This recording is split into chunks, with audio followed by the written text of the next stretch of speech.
welcome to Out of the Box Radio with me, your host, Christine Blasdale. Out of the Box Radio is a weekly podcast of audible ear candy dedicated to bringing a fresh perspective on this thing that we call life. And each and every week, we're going to be diving into the topics that matter most with lively conversations on issues such as health, wellness, and transformational healing, all with the goal of creating a better world and becoming a happier human being. I will be your tour guide for this epic adventure, and each and every week we're going to be embarking on a journey with the ultimate goal being transformation to our highest potential.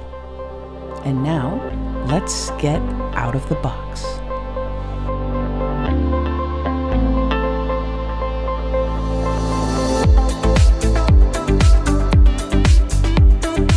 Hello, everyone, and welcome back to Out of the Box with Christine. I am your host, Christine Blasdale, and today we are launching part 3 of our interview with a Master Narcissist Series with HG Tudor, who is a narcissistic psychopath.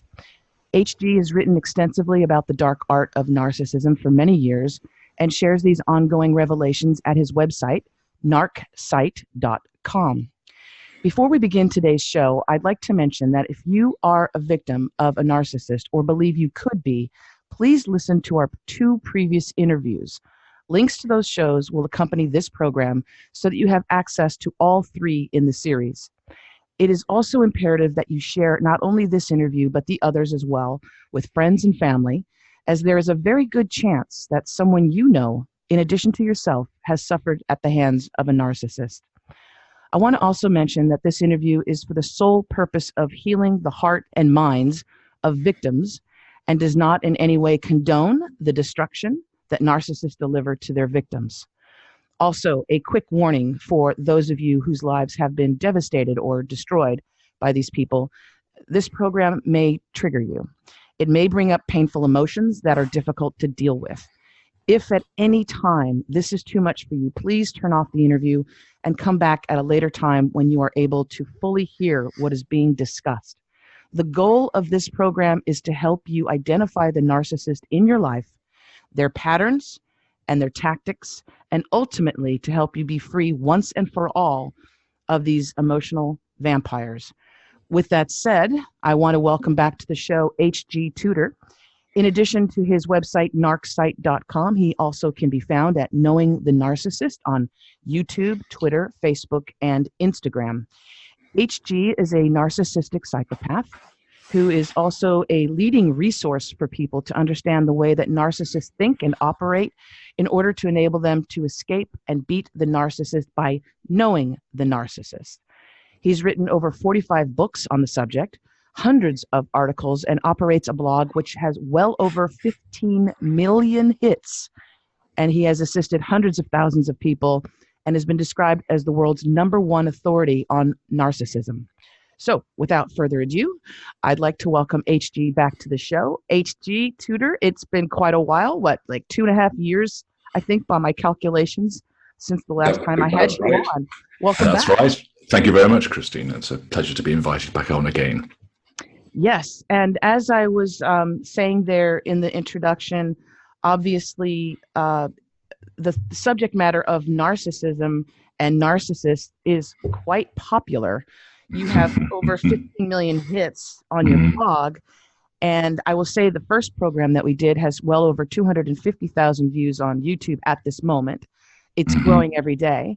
The second one is close behind. So there's a lot of you out there, isn't there?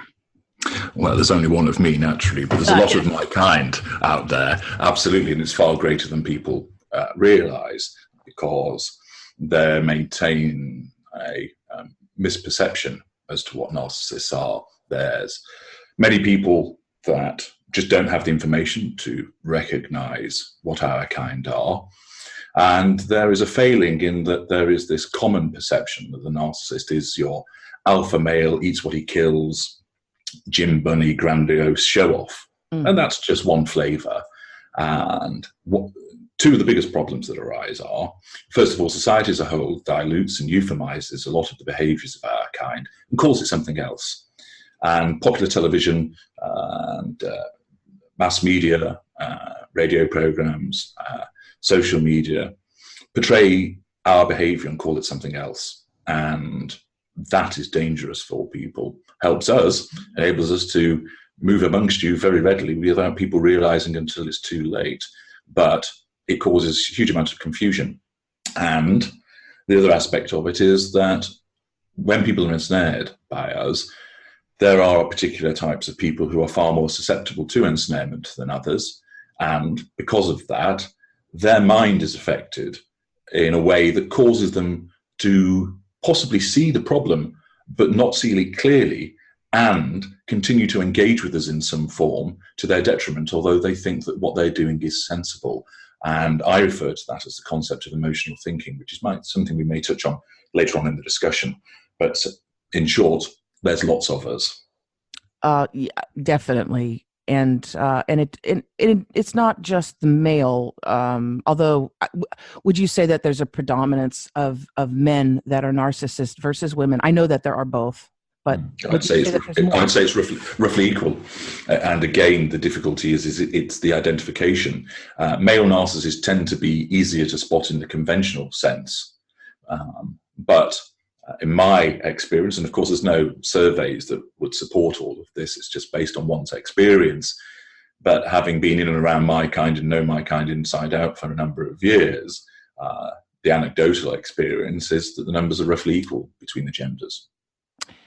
And for those who are just brand new to this word and to this subject matter, what is a narcissist, and are there different levels of a narcissist? A narcissist is somebody who suffers from narcissistic personality disorder as defined by the DSM, the psychiatric manual. That obviously has been compiled by a body and on a particular scientific basis, and naturally has a validity. What it doesn't do, however, is go far enough in explaining the various flavours of the behaviours that occur. In essence, a narcissist is someone who has no emotional empathy, may exhibit grandiosity, but that's not always there, is manipulative, in most cases doesn't see that they are manipulative, doesn't see that they're grandiose, sometimes does, but most narcissists are actually blinded to their behaviour. These individuals may be haughty. There's always a lack of accountability, but again, that will manifest in different ways. There are key elements of what I call the narcissistic dynamic. But again, there are variances depending upon where you fit in with that. But essentially, it's regarded as a disorder because our way of behaviour doesn't fit in with the norm of society. And people on the receiving end of it, whether it's romantic, whether it's social, familial, in a business sense, or a neighbour, will find that the individual concerned engages in a course of behaviour which is problematic. And the extent of that problem really does vary upon the nature of your ensnarement and the type of narcissist you're involved with. But it could be matters so serious as being raped, physically assaulted, having money taken from you, or somebody who drifts in and out of your life without explanation or excuse. Somebody who makes huge demands on you and is always having you running around doing things for them, but never lifts a finger for you. It may be an individual that calls you names. Somebody always belittles you, never thanks you, or gives you any support in terms of what you do. So there's a huge range of manifestations of this behavior. And in terms of levels, if you've mentioned, I categorize it in a lexicon to make it understandable for people in terms of lessers, mid-range, and greater. And there are subdivisions within each of those as well. To go into all of that would take a very long time because there's different characteristics and traits. And the important thing really is for people to analyze the relationship they have. And most of the time this comes up in a romantic sense because that's where the greatest impact is felt. That if you are with an individual whose behaviors are causing you to become hurt, upset, puzzled, bewildered, or you just feel that you are less of a person, that raises a question mark. Healthy people don't behave that way.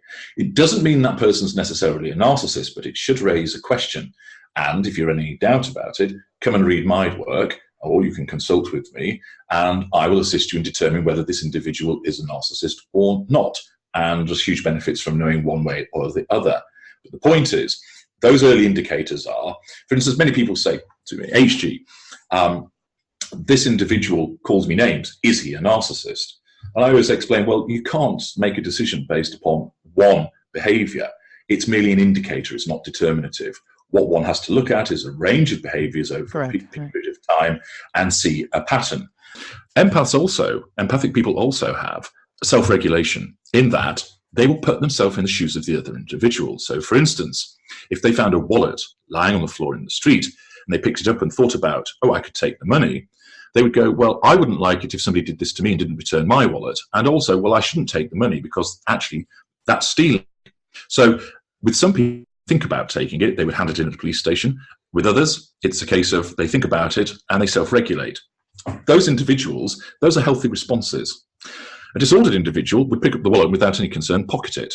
And if somebody said to that person, well, shouldn't you hand it in? The individual who's disordered, who's a narcissist, would turn around and say, well, they've lost it, it's their problem, not mine. Or, well, my need is greater than theirs. Or, oh, I am going to hand it in at the police station, but then doesn't go and do it.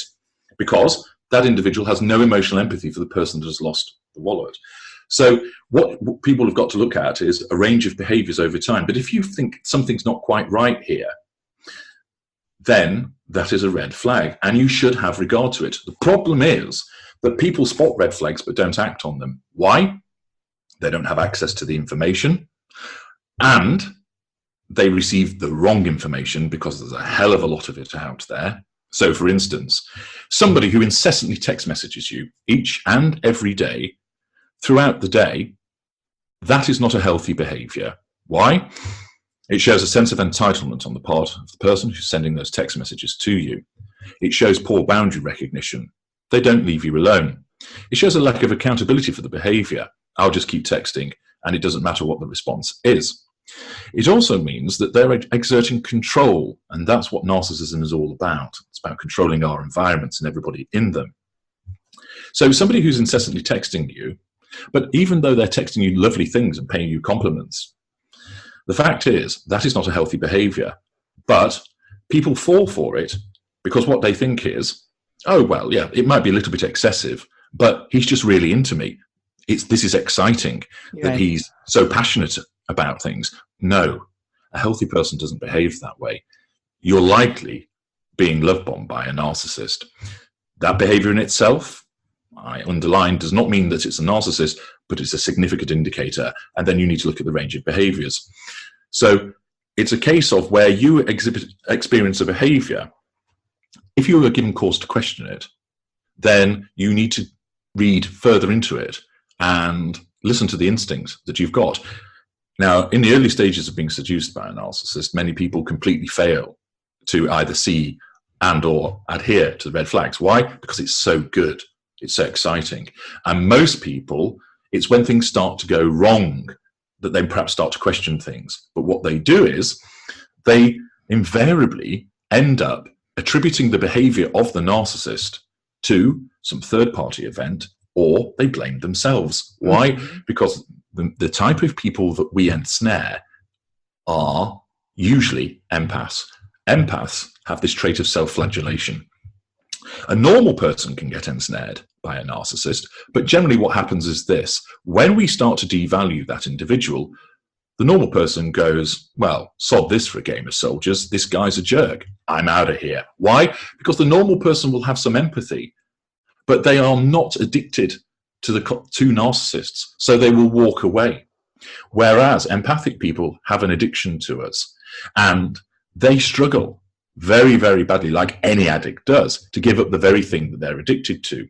And rather than think, this chap rings me up whenever it suits him, and whenever I call him, it's never convenient, he disappears for periods of time, I send him text messages and he never replies to them, then all of a sudden, out of the blue, he wants to meet up with me. I feel like I'm being picked up and put down, and I feel like I'm being used. Highly likely you're being ensnared, you're ensnared with a narcissist. But what happens is, rather than think that kind of treatment is unacceptable, I am not going to tolerate that, this chap might be a narcissist, or even if you don't know that label, it's as simple as this: I'm not being treated properly, I'm not going to put up with it. What the empath does is, I need to find out why I'm being treated like this, because empaths are truth seekers. Or I need to fix this situation. Why? Because empaths are healers and fixers. Or maybe there's something wrong with him that's making him behave this way. Have I done something to offend him? The empathic trait of guilt. Or maybe he's just really shy and I should perhaps be a bit more considerate towards him. The empathic trait of compassion. And your emotional thinking gets hold of these empathic traits, and also, in certain instances, narcissistic traits, because empaths have narcissistic traits as well. And it corrupts them. And what it does is it makes you think that this person is perhaps damaged and in need of your help. Well, yes, they're damaged, but they certainly don't need your help because they can't be fixed. And you don't need to get to the bottom of why it is by speaking to this individual, because you won't get a straight answer, because the narcissist instinctively wants to keep you ensnared and keep you in the game, keep you in the narcissist's fuel matrix. And so what happens is you as an empath often spot the behavior and think, well, something's going wrong. You're not so stupid as to realize I'm being treated badly. The individual will say, rather than them say, I'm not putting up with this anymore, it's disgusting and it's disrespectful, they will try to get to the bottom of the behaviors and find out what's wrong, try and fix them, or they'll blame themselves and think, maybe I've done something. Because empathic people always want to get an answer for behaviors. And there is an answer. You're dealing with a narcissist. But invariably, they won't know that, or if they kind of understand that that's the case, they don't fully understand what that means, because they don't have access to the right information. And even when they do, their emotional thinking doesn't want them to apply that knowledge. It doesn't want them to apply the understanding and get away from the narcissist. The emotional thinking wants the empath to keep engaging with the narcissist. And it's crafty and it's conniving, and it will cause people to think that they need to go and get answers from the narcissist when actually they don't. And they will think that that's a sensible thing, because the emotional thinking gets you doing things which aren't logical but makes you think that they are. That's how crafty it is. And so empathic individuals, rather than just turn around and walk away or say, I'm not putting up with this anymore, remain invested. And they self-flagellate, blame themselves, they try and work things out, and they fall prey to all of these euphemisms and platitudes that are racing around in society, which are, just give him some space and he'll come to you. Or, if he really loves you, let him go and he'll return to you. Or, well, it's possibly that he's got commitment issues. Well, damn right he has. He's a narcissist, so he will never connect with you. But that's not the point. All of these phrases that get bandied around obscure it all. And victims are conned into taking these phrases and applying them to what is a disordered relationship, thinking that there is some way through it. The number of times that I see material just in the day-to-day when I'm walking past a newsstand, or I see something on the internet or something on the news, and there's someone saying, oh, you can heal this situation. And I just think, no, you can't. This person's ensnared with a narcissist, and you are encouraging them to do something that borders from either downright stupid or utterly dangerous. And there are so many people out there who just do not understand this subject. No, and there's so many people that have become victims that it's obvious. I mean, it's obvious by the amount of people that are reaching out from the previous programs that we've done. Mm-hmm. But the subtitle of this program of Series 3 is How to Survive a Narcissistic Relationship. And I'm not putting that in the context of how to stay in a narcissistic relationship and survive. Absolutely. I'm talking about once you get out. And that's just from the previous times I've spoken to you. I know that your word of advice to people, if they believe they are in a narcissistic relationship, is to get out. And yes. This is where I want us to help people right now. Mm-hmm. Some steps in, once they've identified that the person that they are in a relationship with, either in a romantic sexual relationship, or they find that they're married. Many people find that they're married to a narcissist. What would you say are some things that they can do or need to do immediately in order to get out? And we're not even going to touch on the subject of divorce yet, but just to get out from that relationship and not become the fuel of the narcissist that they're with. Okay. I created what's known as the first golden rule of freedom, which is once you know, you go. You get out and you stay out. Go so. That's what it's called. When you're told that this individual is a narcissist, or when you've worked it out that they are a narcissist, that's it. You must extract yourself from anything to do with that person across all spheres. And often people will say, well, it's easy to say, harder to do. True. But if you want to stay away from the person that is abusing you, in whatever form it takes, then you have to implement no contact. That means you do not spend time with this person, physically present with them. You don't talk to them on the telephone. You don't text message them. You don't social media message them. You don't go and look on that person's social media profiles to find out what they're doing. You ensure that they cannot access yours and post on them. You ensure that if this individual approaches your friends and family, you tell your friends and family, I don't want you to have anything to do with them. And if he or she says, can you pass a message on? You don't do it. Don't even come and say, they've been in touch with me. I don't want to know. Do not sit around reminiscing about what's happened, about this individual. You will, because of the golden period that we provide you with, have experienced a fantastic time, but it wasn't genuine. It was a honey trap designed to draw you in and to ensnare you. And all of those photos, the GIFs, the videos, the emails, the poetry, the ballad that was sung to you when you stood on the balcony of your flat, all of that, you have to strike it from the record, burn it, delete it, exorcise it. And I set out how to do that in my book, Exorcism, which describes you how you must go through that purge. You have to ensure that every conduit between you and the narcissist is removed and a brick wall is built there. What makes it so hard is you have been engaging repeatedly with the narcissist up to this point. Your emotional thinking will be sky high. Your emotional thinking doesn't want you to get out. Logic says this person is a narcissist. That means they will continue to be abusive towards you. They will not change. And for the vast majority of narcissists, they don't know what they are. Therefore, there is nothing you can do to help or change this individual. They will not be made to see what they are. They will not change. Anything they say about having insight, you're being manipulated further. Anything they say about, but I can change, give me a chance, you're being manipulated. What's very difficult, of course, is when people's emotional thinking is that high, it obscures what they're hearing and makes them think that it's my mother. I can't go no contact with my mother because she's my mother. Wrong. She only has that label because she gave birth to you. She's not earned it by operating in a maternal way towards you. She is a narcissist. Remove the word mother, put narcissist there instead. I have to work with this guy. No, you don't. You can go and get another job. Why should I go and get another job? Because you want to get away from the narcissist.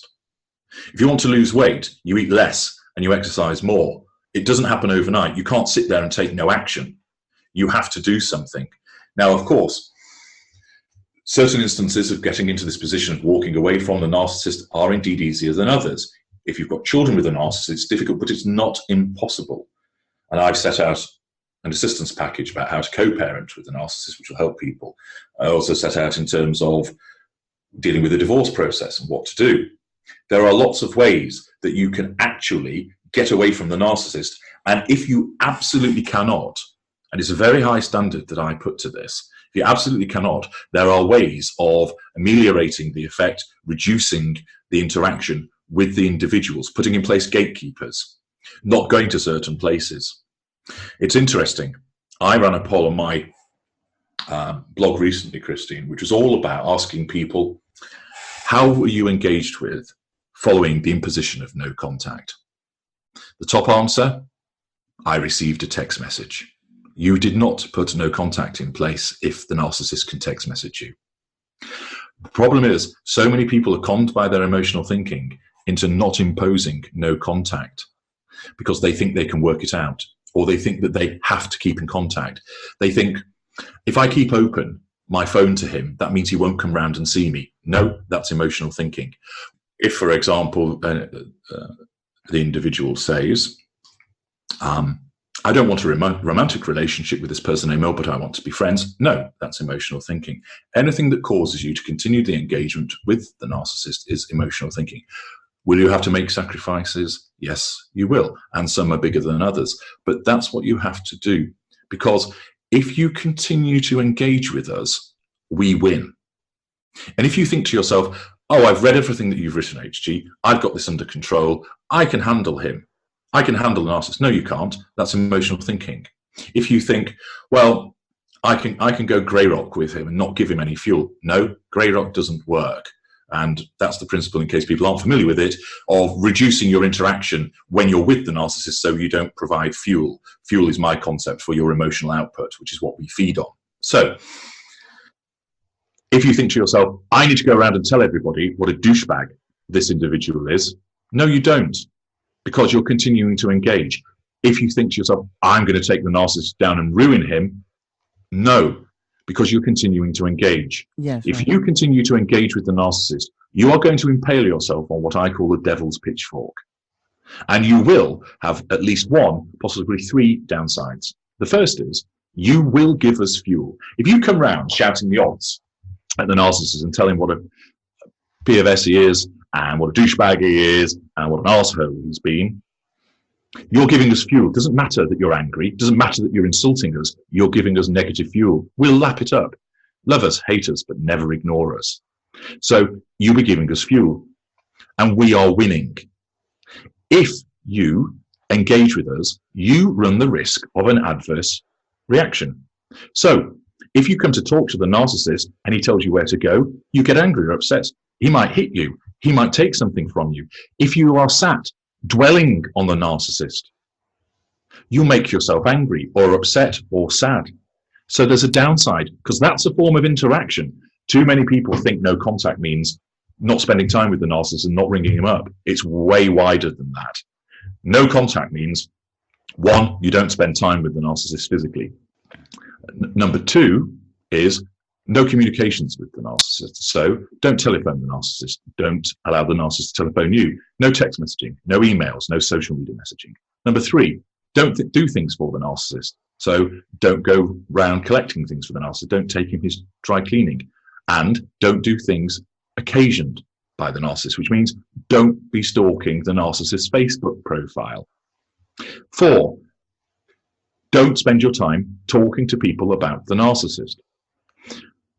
If you do that, you are unlikely to get the answers that you need from those people. Yes, in the immediate aftermath, you need a bit of emotional support. That's fair enough. But if you keep doing it, you're engaging. Stop it. Don't talk with your family, your friends, the police, the school teachers, whoever it may be. Talk to me about it because there's a benefit from doing so.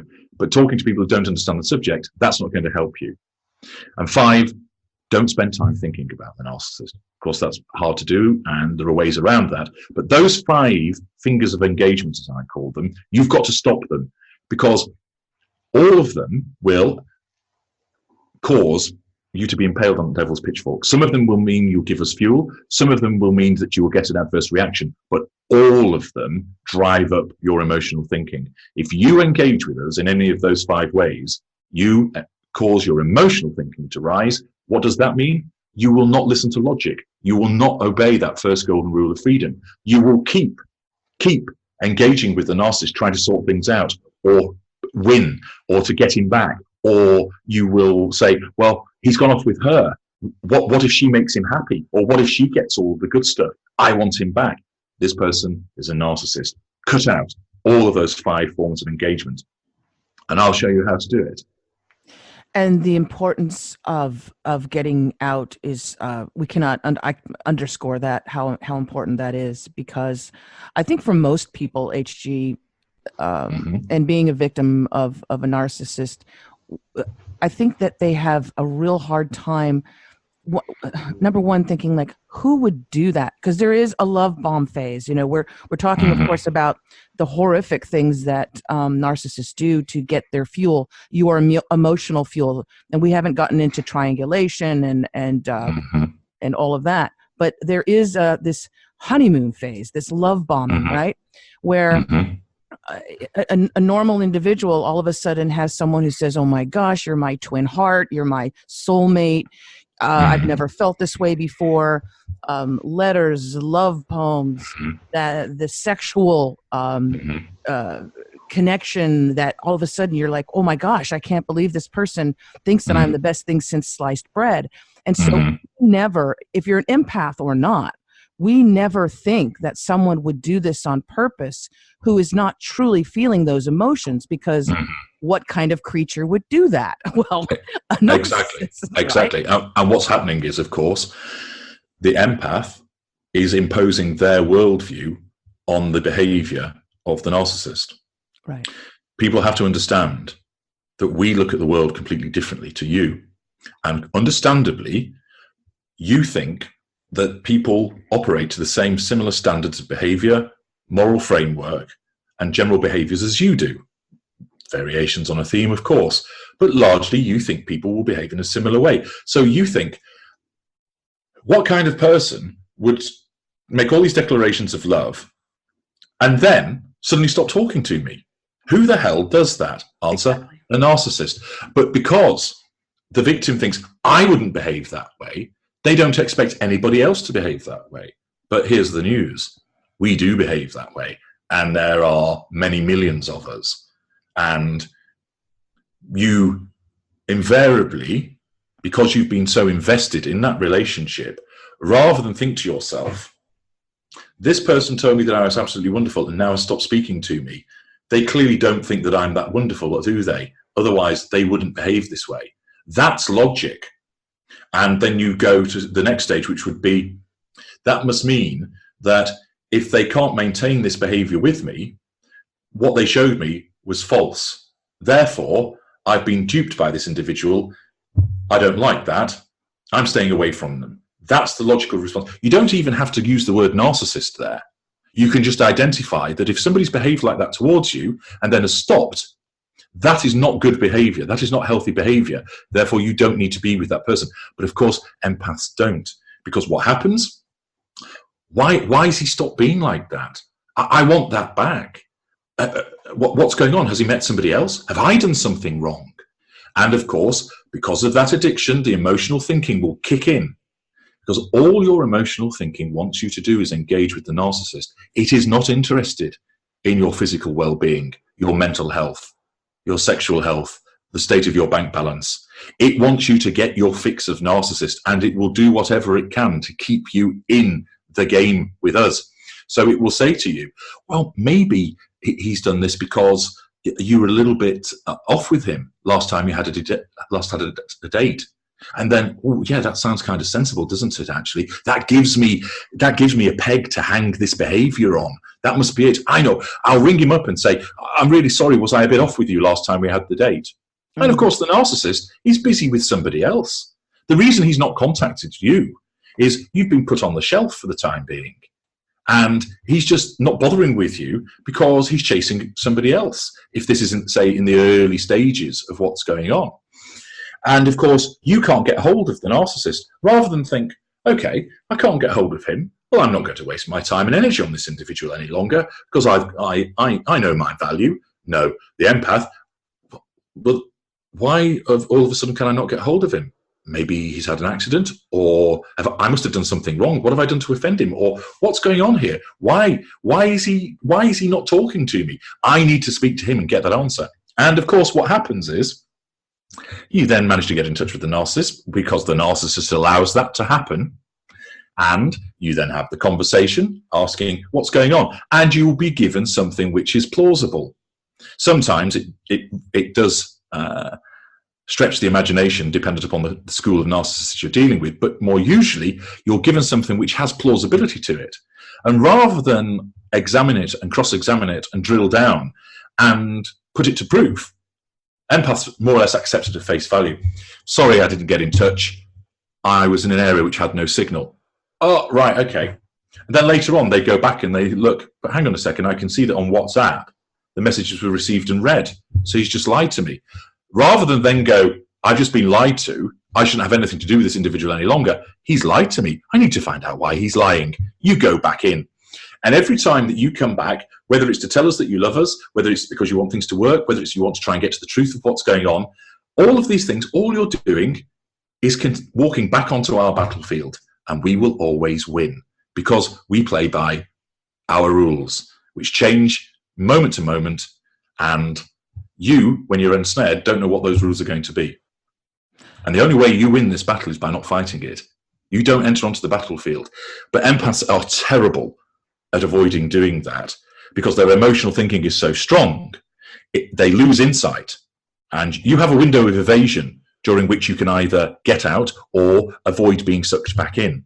But then that window will close. Why? Because the more you engage, the more your emotional thinking increases, and you get dragged onto the narcissist wheel of misery, which I've written about recently on my blog. And what happens? Your emotional thinking goes up. It makes you engage more with the narcissist. What then happens? Your emotional thinking goes higher. You engage more with the narcissist, and round it goes. And you get drawn back in. And it'd be lots of different ways that you will get drawn back in. And empaths are highly susceptible to this. And therefore, it's a mission. When you realize that you've been ensnared with a narcissist, you don't allow your emotional thinking to go, what if he's not a narcissist? He is. You've been told that he is. Oh, but these behaviors don't quite fit. That's because of the different types of narcissists. If you're unsure, consult with me and I'll put it beyond any doubt for you. Then, well, what if he can change? He said that he could. No, that's a lie. Well, what about, I feel guilty for leaving him? Well, you do because you're an empath. But you need to push that guilt down. And the more you stay away from the narcissist, your emotional thinking will start to give up, and it gets easier and easier. It is hard. There's no denying it. It's like coming off a drug. If you're a drug addict and you want to stop taking a drug, it can be a slow, hard, painful, boring route. And there are two ways to make the pain go away. You can take the long, winding road of conquering the addiction to a manageable level and staying away from the very thing that's harming you, or you can take more of it. That makes the pain go away temporarily, only for it to return. And that's what people do because of that addiction to the narcissist.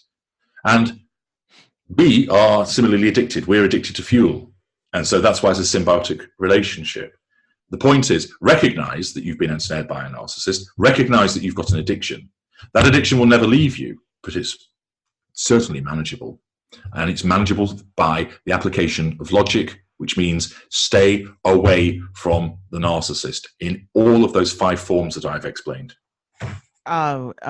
Very, very important word there that you said, especially just to stay away from the narcissist, which I know can be difficult for people, especially because of now you had mentioned fuel.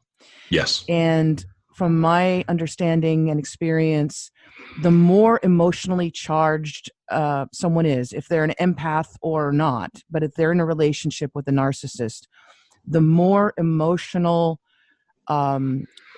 communication. Hey, how come, are you seeing someone else? Someone said that they've been, that they went out with you, or how come you're ignoring me? Why would you ignore me? All of those things. That is the emotional fuel that narcissists live on, right? I mean, it's literally, and I had given the example earlier about it being an energetic vampire. Let's talk about this fuel and how important it is for the narcissist. Fuel and control are fundamental to us. Fuel is your emotional output. So if you smile at me, you've given me fuel. If you make me a cup of tea, that's a kind gesture. You've just given me fuel. If you shout at me and call me an utter bastard, you've given me fuel. If you ooh and ah and say, ooh, that's great, during sex, you've given fuel. You buy the narcissist's birthday present, you've given fuel. If you're crying in front of him because of something he's done, you've given fuel. Any emotional response, gesture, words, tone, body language, facial expression that is occasioned by our actions is fuel. So if I put something on Facebook that's nasty about an appliance and they ring me up saying, why have you done that? That's fuel, because their upset was caused by me. If that person calls me and goes, my dad's been really horrible to me, boo-hoo, boo-hoo, that's not fuel. I didn't cause it. I'm not interested. It's redundant. That's the fuel for your father. he may not be a narcissist. But that's not fuel for me. Your emotional output wasn't occasioned by me. So in such an instance, what the narcissist would do there, because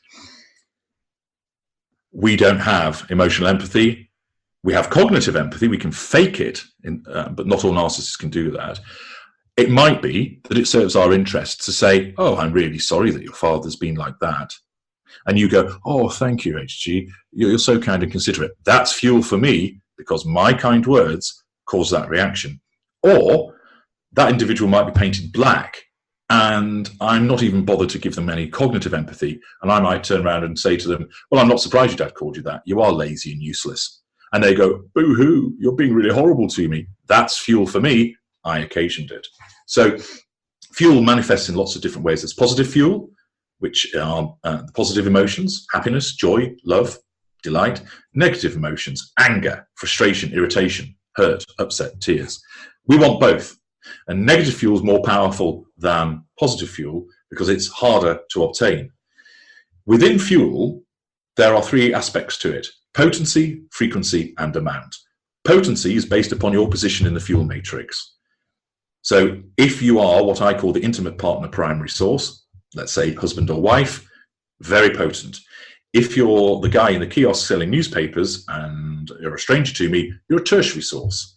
And there's primary, secondary, and tertiary sources. And I go into all of that in detail in the book Fuel. People can read about that there rather than me go into detail now. And so that's your potency. Then there's frequency. So if you send me one text message, that's a one-off hit. If you send me lots of text messages, I'm getting frequent fuel over the course of those messages.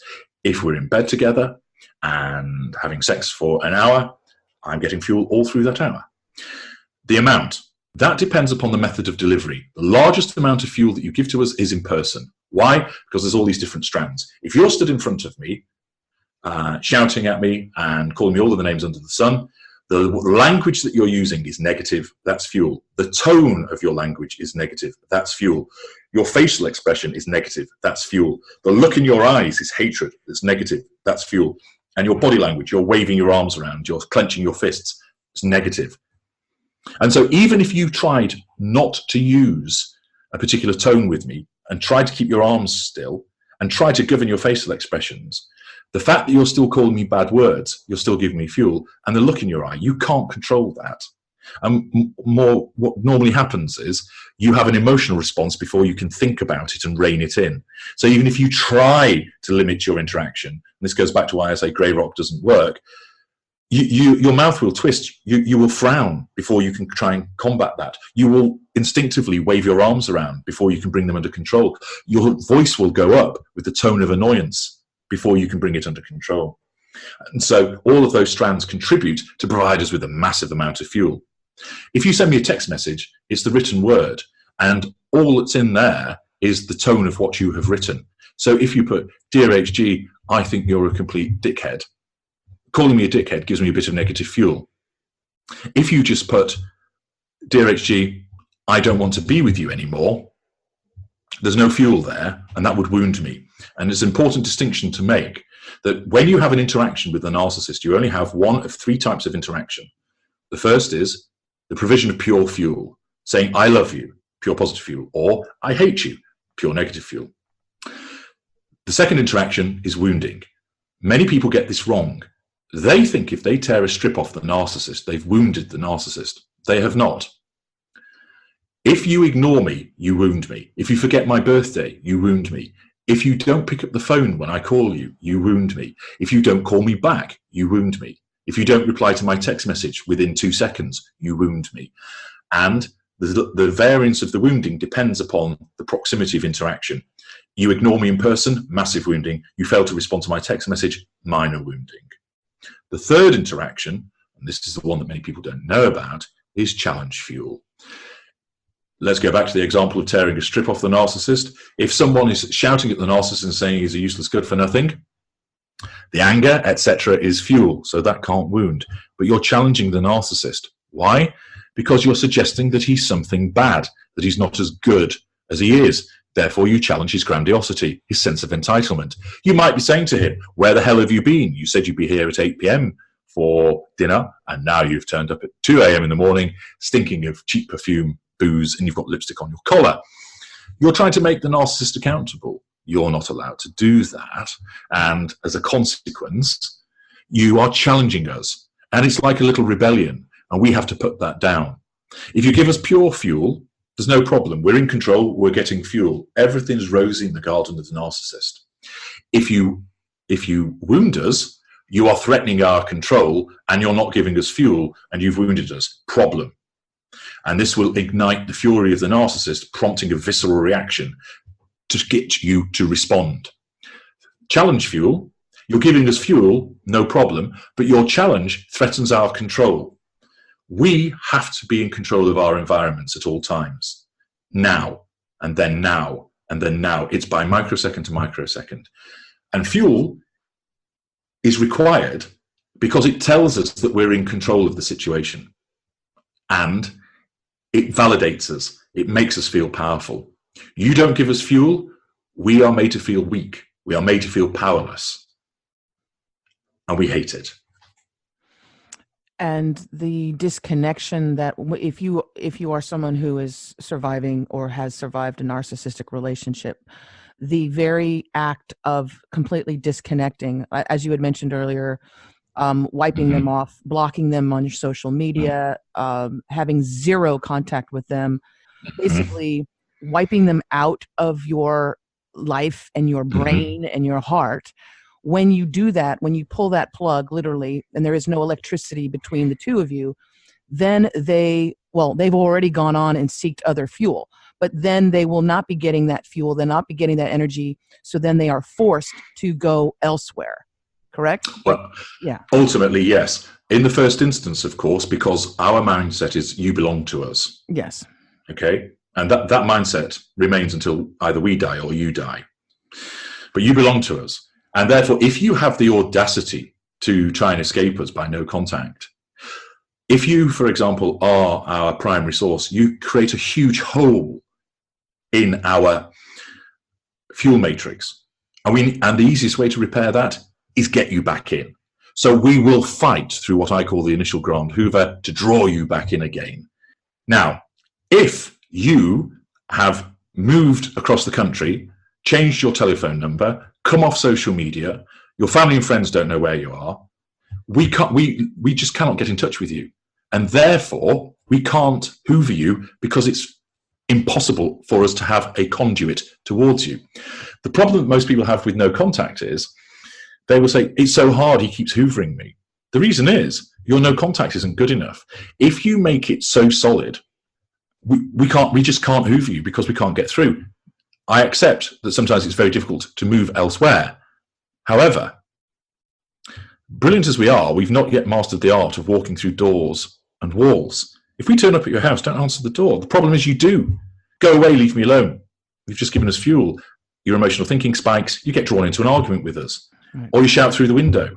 Or you talk through the letterbox. Don't do it. Don't answer the door. Eventually, the narcissist will have to retreat because he's being wounded by you not answering the door, and he has to go elsewhere.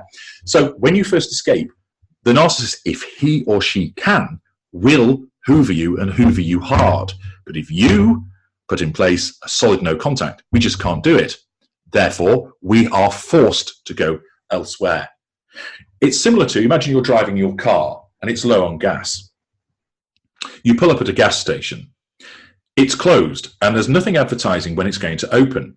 You can't park by the gas station because you're on a busy road and you're going to have to keep driving around the block. Do you keep driving around the block, wondering and waiting when it might open on the off chance that it will, in order to put some fuel into your tank, which is dangerously low? Or do you go somewhere else where you know that it's highly likely, or you know for a certainty that you can get fuel? You'll go somewhere else. So if you make it impossible for the narcissist to get fuel from you, the narcissist has to go somewhere else. If you make it very difficult for the narcissist, that most narcissists will go and choose the low-hanging fruit. Imagine you've got a tube of toothpaste. If it's full, it just takes a little bit of effort to squeeze that toothpaste out onto your toothbrush and away you go. If there's hardly any left, you've got to squeeze it from the rear and push it all the way forward. And in the scheme of things, it's not a massive amount of effort, but comparative to just giving it a gentle squeeze, relatively, it's a huge amount of effort. What do you go and do? You go and buy a new tube of toothpaste instead. We're just the same. If you make it impossible or very hard for us to hoover you, all but the most determined of narcissists will go elsewhere. And when I say the most determined of narcissists, I mean the greater, and we are extremely rare. Most people will have been ensnared by a lesser or mid-range narcissist. You build those defenses, you will force the narcissist to go elsewhere. But the main reason why you keep getting hoovered is because people don't impose no contact properly. And it's understandable. Why? Because they don't understand the concepts, because there's too much misinformation out there, or information that does not go far enough, and they're affected by their emotional thinking, which cons them into concepts such as I mentioned earlier on, she's my mother, I can't go, no contact. Rubbish, you can do it. Might be difficult, you can do it. Or we can still be friends. No, that's emotional thinking. Or, well, we need to be able to sit together and show the world as a civil appearance for other people. No, you don't. You have to do what's right for you. You can't control us, no matter what you think. And if you think that you can, that's your emotional thinking working once again. You obey that simple, I made it very simple, and it's the litmus test against which all your interactions have to be tested against. Am I thinking of doing something that will cause me to engage in the 5 ways that I mentioned earlier? If you are, you must not do it. And your emotional thinking is making you think that that's sensible. If you do those things, your emotional thinking has made you do it. Once you know, you go, you get out, and you stay out. Once you know, you go. And even when you go, there will be another tactic that the narcissist does that I am aware of, is when you have no contact, and they will also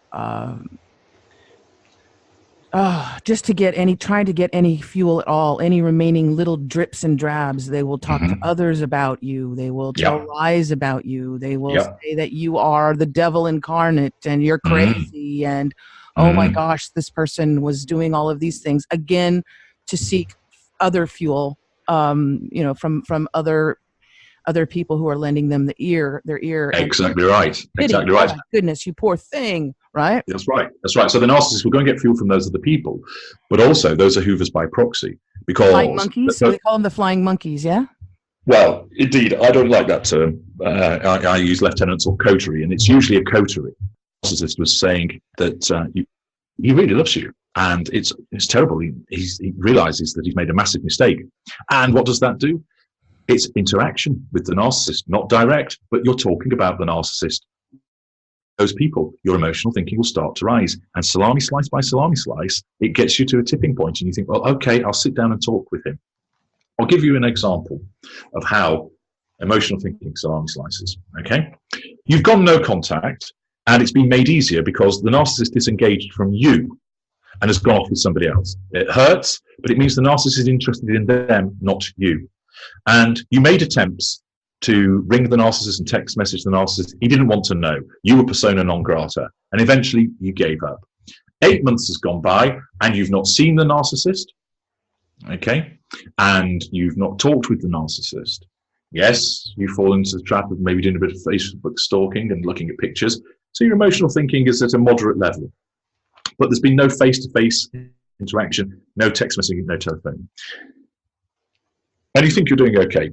And it gets to Christmas time. Christmas arrives, and you suddenly think to yourself, I wonder what the narcissist is doing. Immediately, your emotional thinking wakes up. She's thinking about the narcissist. Let's keep this going. I wonder what he's doing.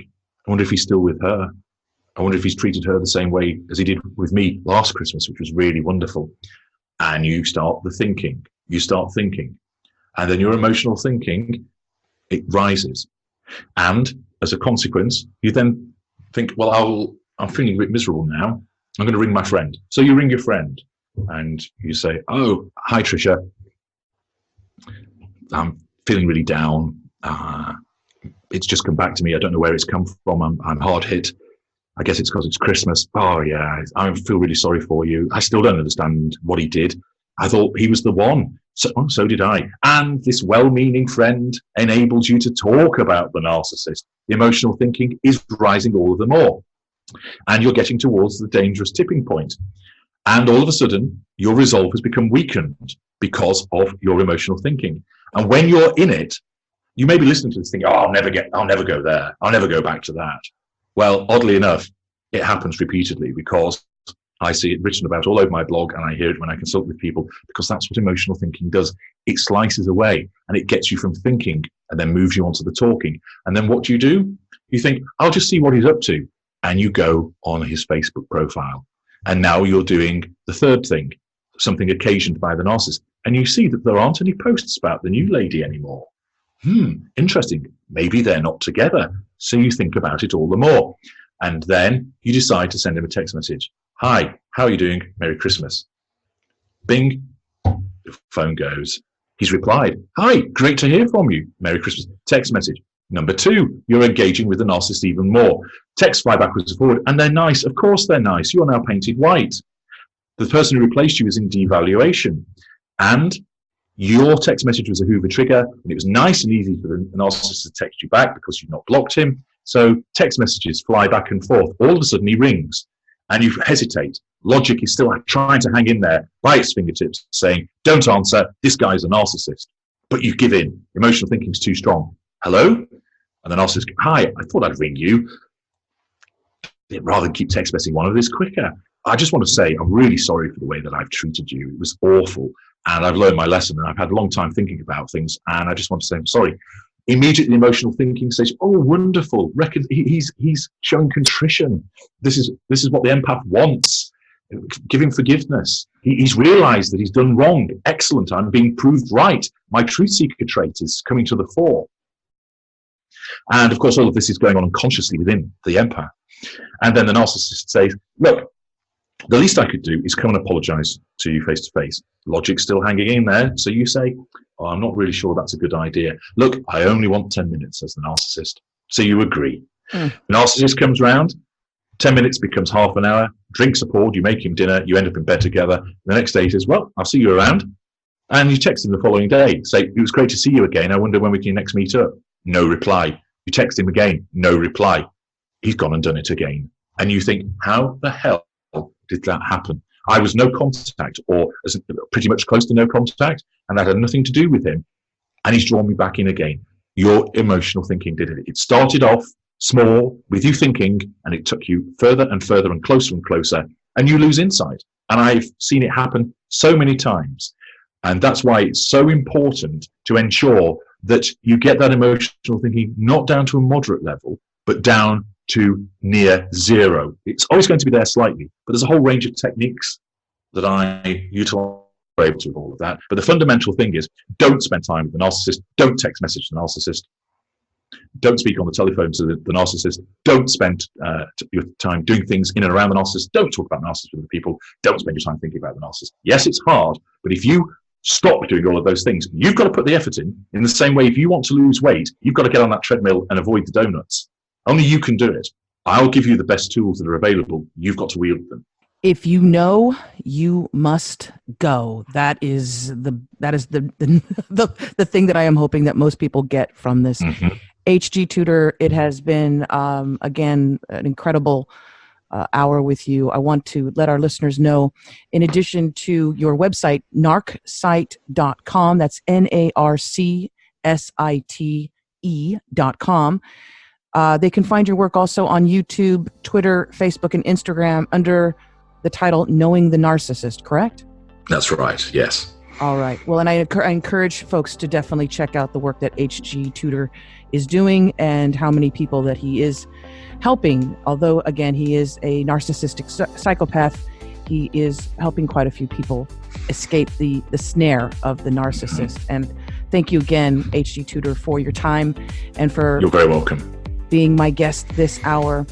And folks, I want to thank you for listening. Please make sure that you like and share this program as much as you can on your social media. Again, if you yourself are a victim of a narcissist, of course, it's important that you hear all 3 parts of this series. But also, I want you to share this because someone you may know could very well be also a victim of a narcissist. Until next time, I want to thank you so much. And as I always say, remember to think outside of that damn box. Bye for now.